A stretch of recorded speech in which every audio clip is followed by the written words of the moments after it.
عالم جوان توجک رضای بهرامزاد در صفحه‌اش در فیسبوک خبر داد که روز 25 اکتبر سال 2022 یکی از حادثه‌های جالب استرونومی گرفت آفتاب به عمل می‌آید که از تاجیکستان هم آن را مشاهده کردن می‌شود.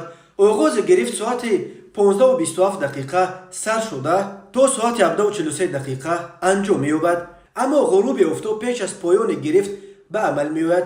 در شهر دوشنبه در حالت ماکسیموم 64 یا 49% سطح آفتاب را ماه می‌پوشد.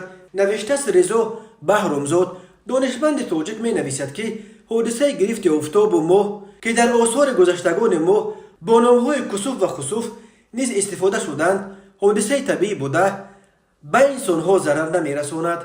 این اشاره رضا بهرامزاده ظاهراً به دوره‌های گذشته است که موردهای گرفت ماه یا آفتاب مردم را سخت می‌ترساند و برای پیشگیری از هر گونه آفت‌ها در لحظه‌های گرفتن ماه و آفتاب نماز می‌خواندند و حتی مراسم ویژه هم برگزار می‌کردند.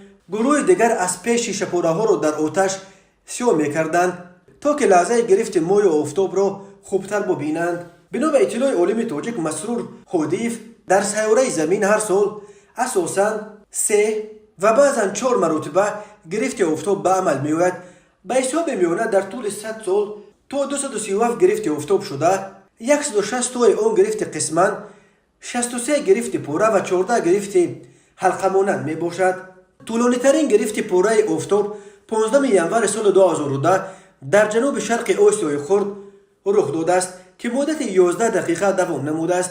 گرفت آفتاب به نوشته او پدیده استرونومی است که سایه ماه هنگام حرکت خویش قسماً و یا پاره سطح آفتاب را می پوشاند، یعنی در این حالت ماه در بین آفتاب و زمین جای می گیرد.